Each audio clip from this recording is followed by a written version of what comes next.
Hey everyone, welcome back to another Music Monday. In this week's episode, I have an interview with Jack Wardale, so stay tuned!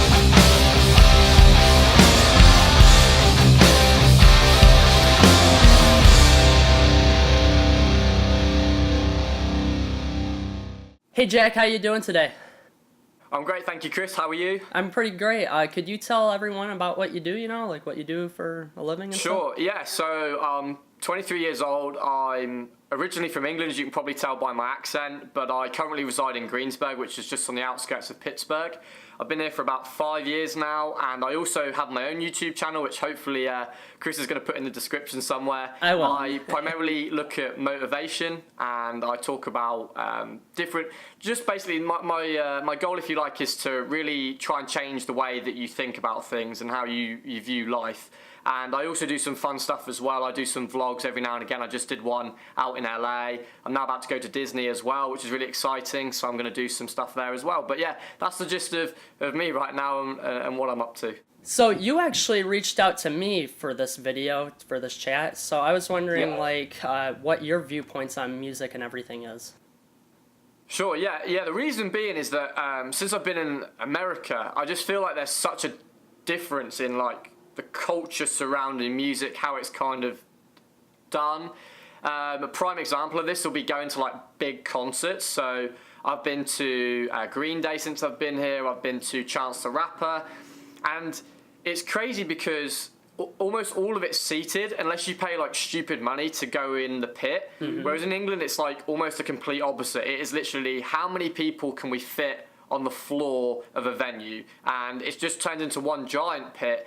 And I just feel that really enriches the experience. You're just body to body with people, and you're just all jamming out to the same music. Whereas I feel like whenever I've been in a seated concert, it's been very hard to really get going and to really enjoy the music in the same way that I would back home. So I think that's one of my primary distinctions that I'd make between the English music scene and the American music scene. And that was kind of my thoughts, coming into just trying to speak to you about what you thought the music industry was like in America and how it's kind of conducted and also, various other things too. Yeah, it sounds pretty awesome to have everyone right by each other. There's only a few examples I can think in America that does that. That'd be festivals, and that's probably it. And also I think the small intimate venues as well that you guys have. So for example, there's Mr. Small's Theatre, which is just on the outskirts of Pittsburgh as well. And I went there to watch Biffy Clyro, which are a fantastic band. I can't believe I saw them in front of 100 people. I'd actually seen them in front of about 40,000 back home, but for whatever reason they were playing at this small intimate venue. And that was great, and it just kind of rekindled my love for live music, because you were jammed with other people and you were just all having a great time. Whereas I feel as soon as you move to those bigger venues and you're seated, you just don't get that same positive vibe, and it's very hard to, for me anyway, really enjoy stuff. But I guess if you're an American and that's all you've ever known, then that's it, right? But for me, being used to being in the thick of it and being in mosh pits and things like that, coming out here and I'm trying to get the people going and people are just kind of, bobbing along, and that's cool, but I don't know, I just miss sometimes being in the thick of it, and as I said, over in America, you have to pay a lot of money to get that experience.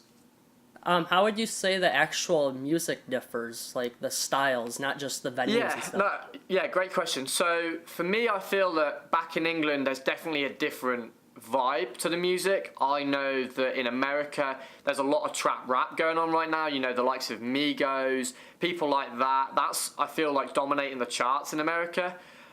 When you talk about people like Drake, I think that it's as commonplace in England as it is in America, but certainly things like Migos, where I believe it gets a little bit more of a harsher rap sound.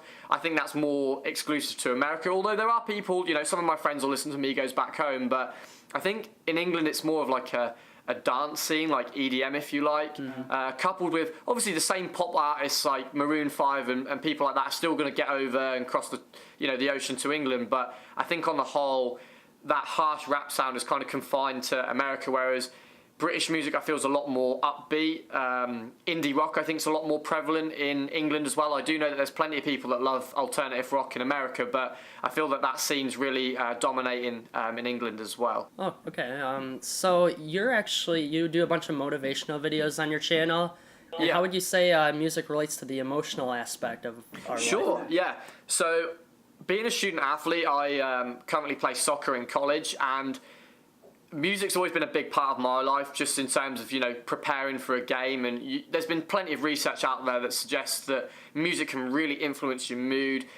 Usually it's due to the BPM of the music. That kind of really creates the mood, if you like, for whatever mood you're trying to get yourself into. So, for example, for me, I love listening to a lot of like stadium rock when I'm trying to get ready for a game. So things like Bon Jovi, Van Halen, things like that. It just kind of gets me amped a little bit, like the classic like Thunderstruck, all that kind of good stuff. That's what gets me ready for a game. But then I feel you also get people that really try and chill out before a game, so they'll listen to a lot slower stuff like Post Malone, things like that. So it really, I think it depends on the person and what they're looking to get out of their music experience. But I certainly think it has a massive impact on emotions, and that's why music therapy is such a big emerging industry within psychology, because they're really finding beneficial impacts on one's emotions just by the medium of music. Okay, what would you say the three bands or musicians, like what are the three biggest bands and musicians that have impacted your life?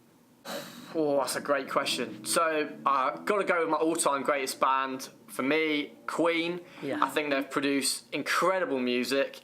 You look at I just spoke about the feel of music, and you can really go anywhere with Queen. They have slower songs, they have faster songs, they have songs that lamp you up, they'll have songs that will chill you out. So for me, across the board, Queen, also Bohemian Rhapsody is just an absolute classic. Of course, yeah. My second favourite band is probably Coldplay. Yes, in terms of the fact, again, I feel they've done it all.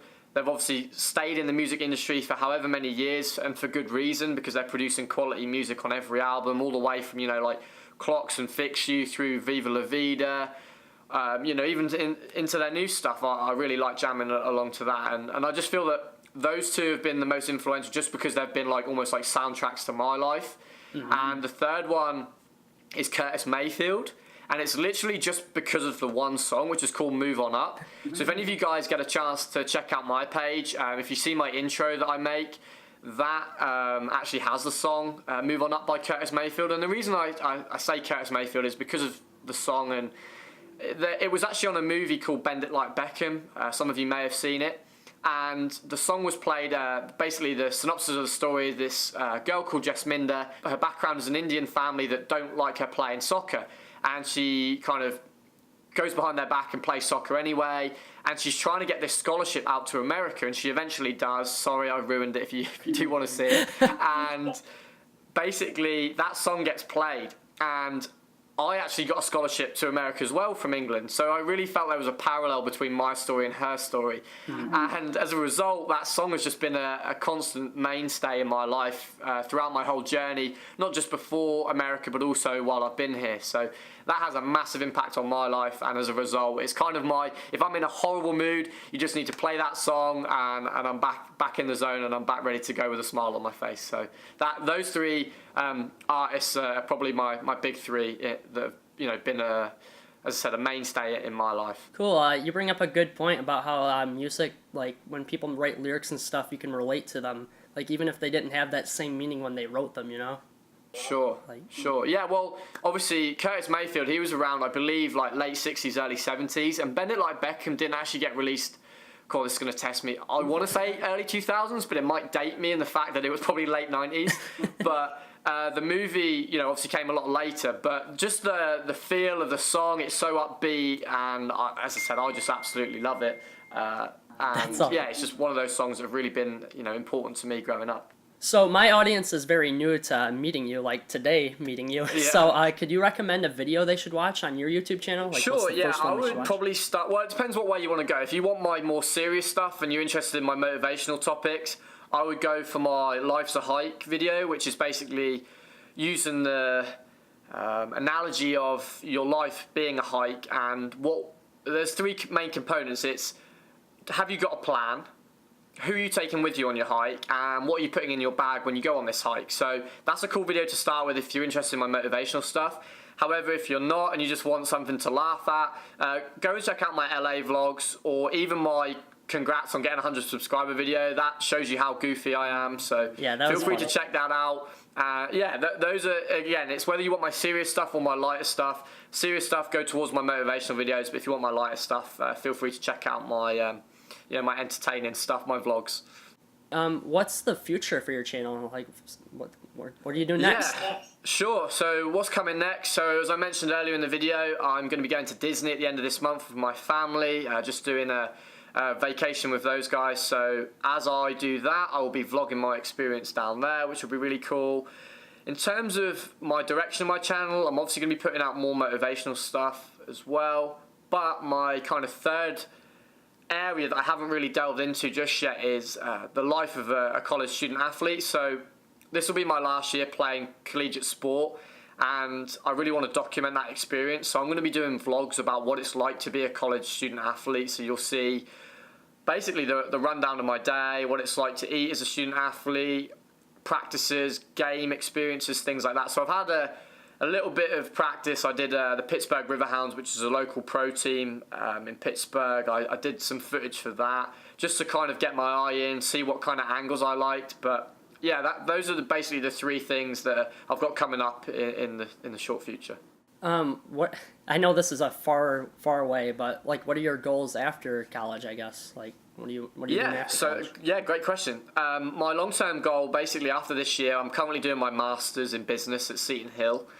After I'm finished there, I'm then going to go and get my PhD either in industrial psychology or social psychology. And after that, I'm then hopefully going to be a life coach. That's my dream job. But if not, I'm going to be a consultant for businesses and helping businesses motivate their employees better to ultimately get better productivity from the employees and obviously increase revenue. So that's my long-term goal. I chose to start my YouTube channel to hopefully create an audience for my life coaching. The ultimate goal is to become monetized on YouTube, just like most people. And one way I'm going to do that hopefully is to offer life coaching to my audience. If they want to pay for specific troubles that they may have, then they can talk to me away from YouTube. Okay. Do you have any last things you would like to say to my audience before you go? No, I just want to say thank you for having me, Chris. It's been an absolute pleasure. And the video that you just put out with your new song is just crazy. I love it. It just really made me have that nostalgia of playing Guitar Hero when I was younger. So I really appreciated that, and it's a great song as well. I've listened to it a fair few times, probably more times than I should admit to. But it's very catchy, and I love what you're doing. So keep up the good work. Well, it means a lot. I hope you have a great week and just a great life in general, Thanks, man. And hopefully we can meet up in person sometimes and really hit it off. Yeah, we'll make a video once we meet in person, which Sounds I don't know when that'll be, but it'll probably happen maybe. Sure. Yeah. Wherever it happens, it'll happen. Yeah, okay. Have a good one. Thanks, man. You too. Take it easy. Yep, bye. Bye.